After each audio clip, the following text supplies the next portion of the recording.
नमस्कार दोस्तों, मैं हूं नम्रता माड़ी का स्वागत है आपका नॉलेज टॉपिक्स में। तो दोस्तों, हम देख रहे हैं पाइथन ट्यूटोरियल।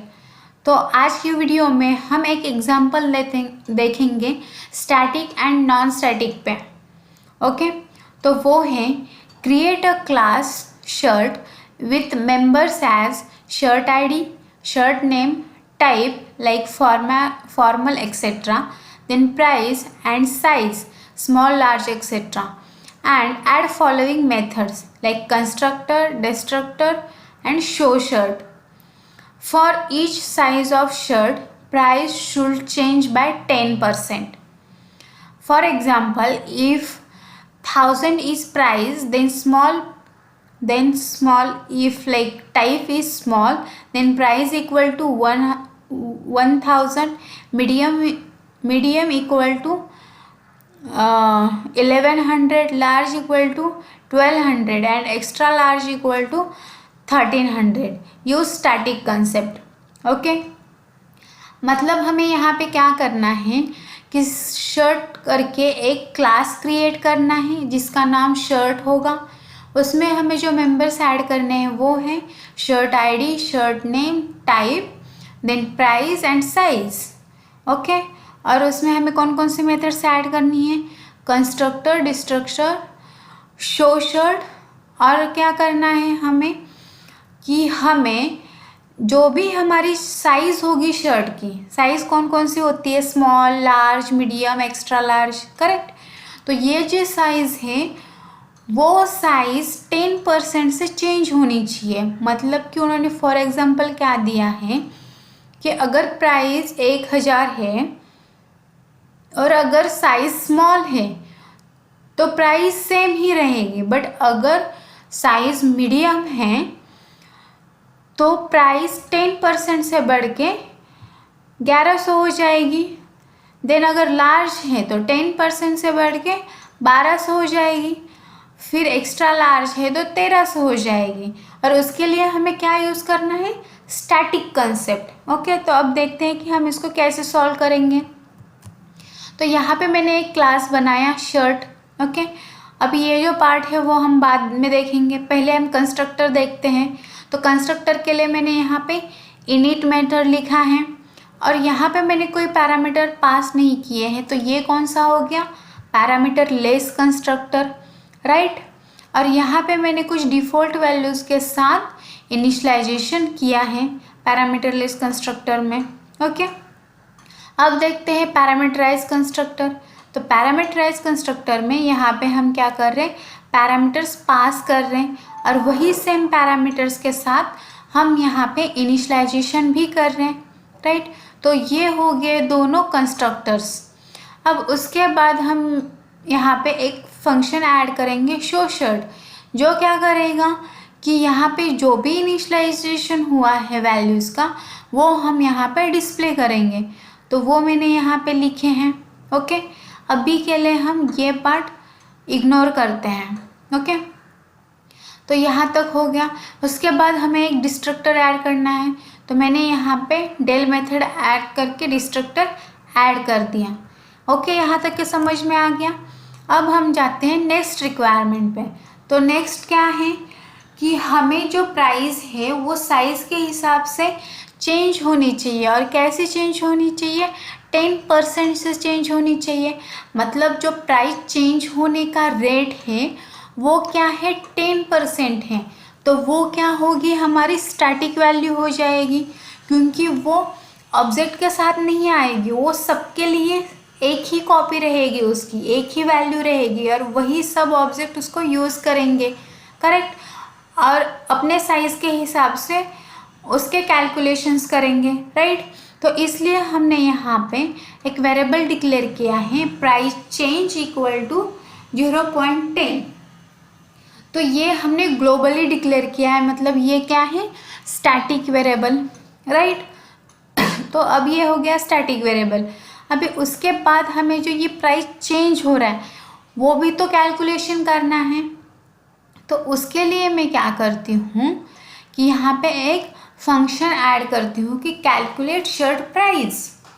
ओके, तो उसमें अभी मुझे क्या करना है कि जैसे अपने को साइज चेक करनी है और उसके बेसिस पे प्राइस बतानी है। तो इफ़ अगर साइज इक्वल टू मीडियम है तो हमें क्या करना है कि जो हमारी प्राइस है प्लस यहाँ पे हमें ये जो चेंज हो रहा है प्राइस का वो निकालना है। तो वो हम कैसे निकालेंगे कि जो हमारे प्राइस है इनटू जो प्राइस चेंज होने का रेट है वो, तो इससे हमें प्राइस मिलेगी कि हमें जो कोर प्राइस है उसमें कितने रुपीस और ऐड करने पड़ेंगे तो हमें टोटल प्राइस मिल जाएगी। करेक्ट। तो वो हुआ मीडियम के लिए। अभी यहाँ पे लार्ज आया तो यहाँ पे अभी मुझे इंटू 2 करना पड़ेगा रेट, क्योंकि हमने जो रेट दिया है वो तो सिर्फ प्राइस चेंज का 10% दिया है, और जब मीडियम है तो उसकी वैल्यू 11 से होनी चाहिए। राइट। जब वो और एक स्टेप आगे साइज जाएगी तो वो डबल से चेंज होते जाना चाहिए। करेक्ट। तो इसलिए हमने यहाँ पे 2 दिया, यहाँ पे फिर से मल्टीप्लाई 3 किया। तो ऐसे हम क्या कर रहे हैं कि जो हमारे प्राइस का चेंज का जो परसेंटेज है उसको इंटू करते जा रहे हैं ताकि हमें टोटल प्राइस और एक्चुअल प्राइस मिल जाए उस शर्ट की। राइट। और जब ये मीडियम लार्ज और एक्स्ट्रा लार्ज हो जाएगा तो बचेगा क्या, स्मॉल, तो उसको हम लिखेंगे एल्स पार्ट में। और यहाँ पे हम क्या दे रहे हैं, सेल्फ प्राइस, मतलब अगर स्मॉल है तो प्राइस एज इट इज़ रहेगी, उसमें कोई एक्स्ट्रा प्राइस चेंज ऐड नहीं होने वाला है। करेक्ट। और ये जो डेफिनेशन है, ये जो फंक्शन है वो हमें क्या रिटर्न कर रहा है, प्राइस। तो मैं यहाँ पे रिटर्न कर रही हूँ प्राइस। ओके। तो यहाँ पे प्राइस तो रिटर्न होगी, बट अभी हमें इसको कहाँ पे डिस्प्ले करना पड़ेगा, शो शर्ट फंक्शन में। राइट। तो यहाँ पे जो हमने पहले कोड लिखा है डिस्प्ले का, उसके पहले हमें इस फंक्शन को कॉल देके प्राइस की वैल्यू लेके आनी है। राइट। और फिर वो प्राइस की वैल्यू यहाँ पे डिस्प्ले करनी है। तो देखो यहाँ पे सब self.sid है, self.sname है, बट ये क्या है, सिर्फ प्राइस, क्योंकि हम इसको कॉल दे के जो रिटर्न वैल्यू आ रही है उसको स्टोर कर रहे हैं प्राइस वेरिएबल में और फिर उसको प्रिंट कर रहे हैं। राइट।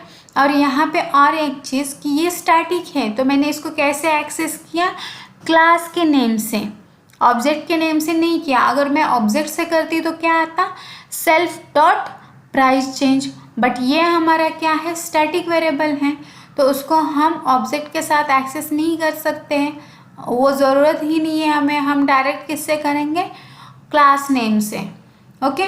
तो मैंने यहाँ पे क्लास नेम से उसको एक्सेस किया है। यहाँ तक समझ में आ गया। तो अब देखो मेन मेथड में मैंने क्या किया है कि पहले शर्ट का एक ऑब्जेक्ट बनाया और यहाँ पे कोई वैल्यूज पास नहीं की है। इसका मतलब क्या है कि ये किसको कॉल देगा, पैरामीटर लेस कंस्ट्रक्टर को। करेक्ट। और जो भी डिफ़ॉल्ट वैल्यूज हमने वहाँ पे मेंशन की है उसके साथ वो इनिशियलाइजेशन कंप्लीट करेगा। राइट। अब यहाँ नेक्स्ट देखो, यहाँ पे मैंने और एक ऑब्जेक्ट बनाया है शर्ट का, वहाँ मैंने ये वैल्यूज़ पास की हैं। इसका मतलब क्या है कि हम ये किसको कॉल देगा, पैरामीटराइज कंस्ट्रक्टर को। ओके। और जो भी वैल्यूज़ होगा वो यहाँ पे शो करेगा इस मेथड के साथ। तो ऐसे हमने कितने लिए हैं, 4 ऑब्जेक्ट्स क्रिएट किए हैं। ओके। और सब में प्राइस तो सेम रखी है, ठीक है, बट जो ये साइज़ है वो चेंज हो रही है। तो हम इसको रन करके देखते हैं। तो पाइथन स्पेस shirt.py। तो अभी देखो, हाँ अभी देखो यहाँ पे क्या हो रहा है कि जैसे पहला क्रिएट हो रहा है, ओके, तो यहाँ पे पैरामीटराइज कंस्ट्रक्टर को कॉल जा रहा है पहले। ओके। उसके बाद हमने यहाँ पे जो भी वैल्यूज़ पास की वो वैल्यूज़ यहाँ पे शो हो रही हैं। ओके। बट यहाँ पे देखो प्राइस की वैल्यू हमने 1000 भेजी थी, बट यहाँ पे प्राइस डिस्प्ले हो रही है 1100। ऐसा क्यों, क्योंकि इसकी जो साइज़ है वो है मीडियम। तो यहाँ पे क्या हो गया, 10% से प्राइस चेंज हो गया, राइट। और वो जो 10% थे, वो जो प्राइस चेंज था वो हमारे इस 1000 के प्राइस में ऐड हो गया। ओके, अब जब हम दूसरा ऑब्जेक्ट क्रिएट करते हैं तब भी वो किसका कॉल दे रहा है, पैरामीटराइज कंस्ट्रक्टर को। ओके, उसके बाद उसने यहाँ पे वैल्यूज प्रिंट की, राइट। अभी यहाँ पे देखो कि मैंने साइज भेजा है स्मॉल, तो उसकी जो 1000 वैल्यू है वो यहाँ पे एज इट इज़ रह गई, राइट। अब उसके बाद हमने तीसरा क्या भेजा है, लार्ज, तो लार्ज के लिए वैल्यू 1200 हो गई, राइट। मतलब ये प्राइस चेंज अप्लाई हो गया। उसके बाद एक्स्ट्रा लार्ज, तो यहाँ पे प्राइस 1300 हो गई। और ये सारे हर एक ऑब्जेक्ट के लिए एक डिस्ट्रक्टर कॉल हो रहे हैं, राइट। यहाँ तक के समझ में आ गया। तो दोस्तों, अगर आपको ये वीडियो पसंद आया हो तो लाइक शेयर एंड सब्सक्राइब कीजिए। Thank you.